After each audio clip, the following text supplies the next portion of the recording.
No, baby, that's for somebody else. We're just gonna keep you right where you're at right now. It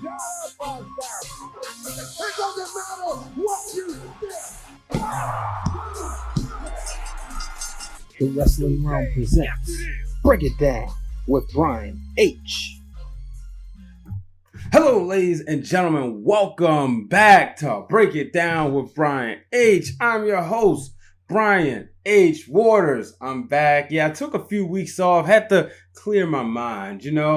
I had to sit back, get some things in order. But, I went to Miami, Florida for the National Association of Black Journalists. So shout out to my new listeners, my new followers down there that I met in Miami. It was so great to see you guys. Make sure you are subscribed to the Wrestling Wrealm. And if you're watching on YouTube and you may be like, what do I do? There's the information on your screen. That's some of the platforms that we are on. Apple Podcasts, Google Podcasts, of course, right here on YouTube. Hit the subscribe button down low. Stitcher. You might be driving. You still want to check me out. You can do so. And of course, follow us on Twitter and Instagram at Wrestling Wrealm. Last but not least, be sure to like the fan page. Ladies and gentlemen, we have a brand new Universal Champion, Seth freaking Rollins, if that's what we're still calling him. He has done it again. 2 times this year. He has beat the Beast Incarnate, Brock Lesnar, 2 times. They opened the show at WrestleMania 35. They closed the show at the 32nd annual SummerSlam in Toronto. I ain't gonna lie.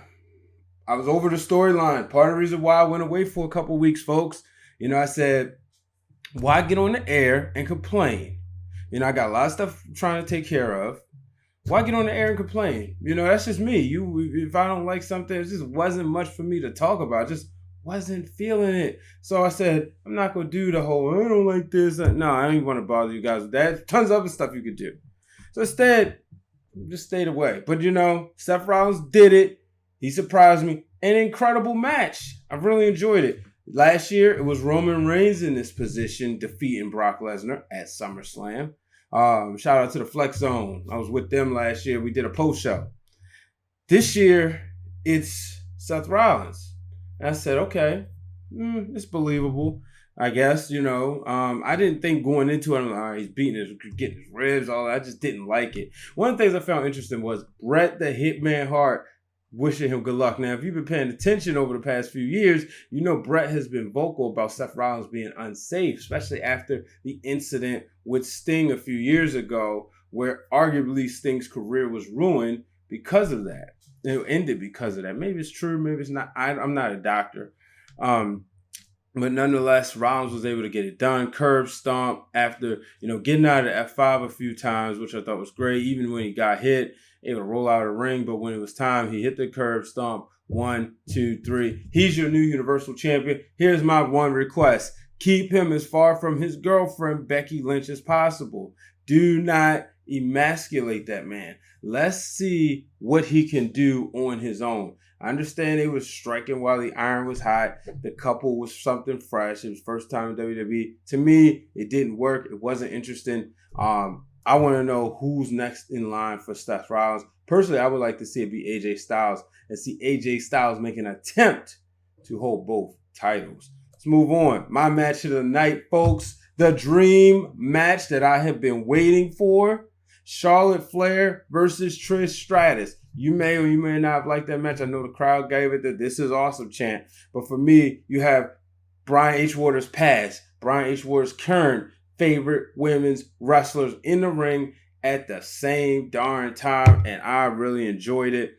They just gave each other everything that they had throughout the match. Trish Stratus can still go. That's a fact. I enjoy watching her wrestle. Understand why she's not. But, I'm always good. I'm good for a Trish Stratus match every now and again.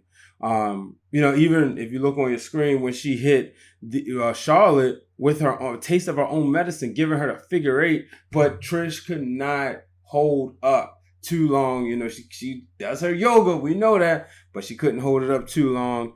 And Charlotte eventually would take advantage of it and make Trish Stratus submit, proving that she's the queen. This is what I like to call the official passing of the torch. I've said it time and time again. There's no disrespect to the other women that's come before her, the other women in the ring with her. But to me, when it's all said and done, Charlotte Flair will be the greatest women's wrestler. And I'm kid you not. I'm going to go out on a record and say that when it's all said and done, Charlotte Flair and her daddy, Ric Flair, will be the greatest parent-child duo in sports, bar none. So let's move on. Something that was creepy, something that was different. Bray Wyatt.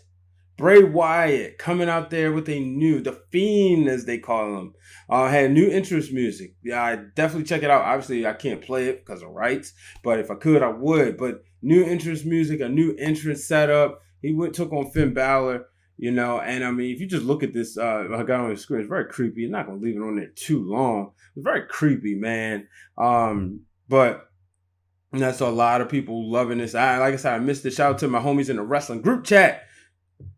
My boy Keon, my boy David, they told me, go watch it. I watched it during the match, during the main event. It was good. In the end, it was Bray Wyatt getting it done. You know what this means. We're going to have the Demon King, Finn Balor, come out soon. And maybe this Fiend could be the first person to defeat the Demon. How long can you protect the character, right? Moving on. So, just a full disclosure here. That's what I do when I come on my show. I let you know what I'm doing. So as SummerSlam was starting, I was just arriving back to my hometown of Baltimore. Like I said, I was at the National Association of Black Journalists convention.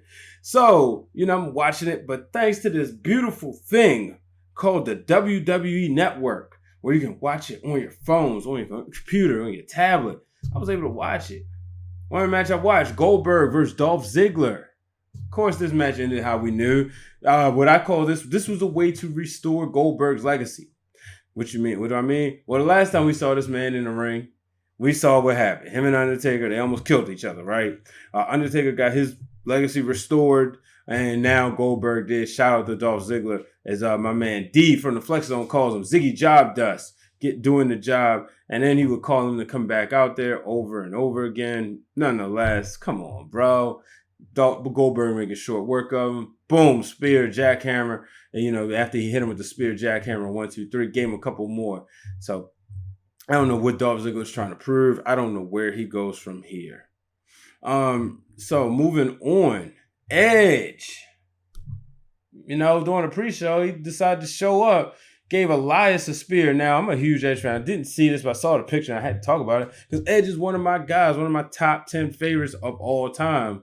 And I thought this was phenomenal. Hey, they're in Toronto. Take advantage of it. Shout out to my brother Corey from the Wrestling March to Excellence. Happy birthday to him. What a way to celebrate his birthday by being in Toronto for SummerSlam weekend. All the festivities and, if it was on WWE Shop's Instagram, I'm telling you, you saw a picture of him. But Elias would be back out later in that night. He was in the as the special enforcer in the match between Kevin Owens and Shane McMahon. If Kevin Owens lost, that means this was the end of his WWE career. We knew what was going to happen. Shane McMahon, no way, no how, as my man Rob Parker would say. It was Shane McMahon taking the L as Kevin Owens hit him with a low blow when the referee wasn't looking, pinned him 1, 2, 3. Of course, he hit him with a Stone Cold Stunner, and as Austin said, make sure you put some stink on it. Another match that I thought was very good and interesting, Ricochet taking on AJ Styles. Of course, Styles picking up the win, and then Ricochet would get beat up by the OG, what they call themselves, the OC. I think they're the OCs. Nonetheless, there was a talk backstage where they was talking to Finn Balor back in New Japan. The Bullet Club at one point was Finn Balor was in it, and I believe as he was leaving was an AJ Styles guy. Yeah, that's what I believe the real Dwayne Allen told me. If not, he'll correct me. But as his last night, he got kicked out and AJ Styles joined or something like that. But these are the guys who established the Bullet Club to what it is today. But I wonder, where does AJ Styles go from here? Does Ricochet get some sort of backup? That's what I'm waiting to see. I don't think this rivalry is over. I don't need it to be, because then that means you got to put them in other places. I don't know where Ricochet will go from here just yet. So I think when it's all said and done, Ricochet will be the one to walk away with the title. And then for the SmackDown Live Women's Championship, we saw Ember Moon coming up just short to Bayley. Now, I'm going to address this. There was some rumors a couple weeks ago when I was away that Bayley and that Vince McMahon doesn't like Ember Moon. The dirt sheets are at it again. We'll see. She was clearly in a hot spot at SummerSlam. That's the second biggest pay-per-view, or third, if you want to argue that the Royal Rumble is the second. Nonetheless, the biggest party of the summer, she's in a high-profile match for the SmackDown Live Women's Championship. So take that with a grain of salt. But, it was a decent match. I enjoyed it. Bayley won. Kind of thought it was predictable. So, that's my thing. Earlier throughout the night, I thought the show was very predictable. And then we were going to go to the opening matchup where Becky Lynch defeated Natalya to retain the WWE Raw Women's Championship. This is another match that I really enjoyed. This match. I like the story. I don't like champions coming out first, though. I thought Natalya should have came out first. Yes, she's the hometown gal, the home country gal, but you still let her come out first, and then the fans would still cheer her loud. So I really, that part I was annoyed with, but nonetheless, I enjoyed the match. Unfortunately, Natalya came up short, not becoming a Raw Women's Champion. My prediction that I had said I don't think I said this on air. I might have said it on Twitter at Brian H. Waters, that I thought Natalya and somehow or another Ronda Rousey would be making her reappearance on this night. Unfortunately, it wasn't. Here's something that's ironic. Seth Rollins, Becky Lynch, they're dating, right? Nah, neither one of you going home early, right? So at WrestleMania, Seth Rollins opens the show, Becky Lynch closes the show. At SummerSlam, Becky Lynch opens the show and Seth Rollins closes the show. Both of them leave victorious, so I thought, oh, that's a cute moment. Like I said, please keep them away from each other. We do not need to see Seth Rollins and Becky Lynch's relationship all over television. Let them cross paths where needed, but we don't need a plethora of mixed tag matches, mixed title matches. I think we saw too much time wasted in Seth Rollins' first run, where when we was getting those matches, it could have been other opponents instead of it constantly being Baron Corbin and Lacey Evans. So, ladies and gentlemen, overall, I enjoyed SummerSlam, but it was a tad bit predictable. I was sitting there watching. I think, had I did a prediction show, if I would have went with my true feelings instead of trying to outguess myself, I think I would have got this 99% right, because there's no way I was picking Seth Rollins to beat Brock Lesnar. But then again, that probably would have been the one I would have overguessed myself and got it right. But I didn't even include the WWE Championship match in here. Oh boy, Kofi Kingston, Randy Orton, a stalemate. No, this was double count out or double disqualification. Not mad. I like the fact that Kofi lost his ish afterwards and beat Randy up with a kendo stick.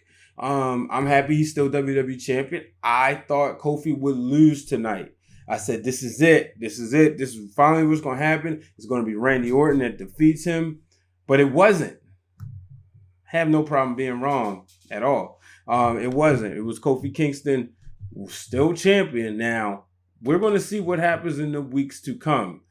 I wanted Kofi to finally get that win back over Randy Orton. My brother, Carlos James, great writer, by the way, said that he wanted Kofi to lose and then eventually get the title back. Get that big win back in a bigger moment. I can understand that too. So we'll see. Ladies and gentlemen, tweet me your thoughts at Brian H. Waters. For my new journalist fam that's just tuning in for the first time, make sure you use the hashtag NABJ19 so that I know you watch the show. And you can also bring in some other members from NABJ to watch the show. But make sure you let me know your thoughts. What did you think of SummerSlam? What do you want to see? Make sure you join me this week on Break It Down with Brian H. I'm back.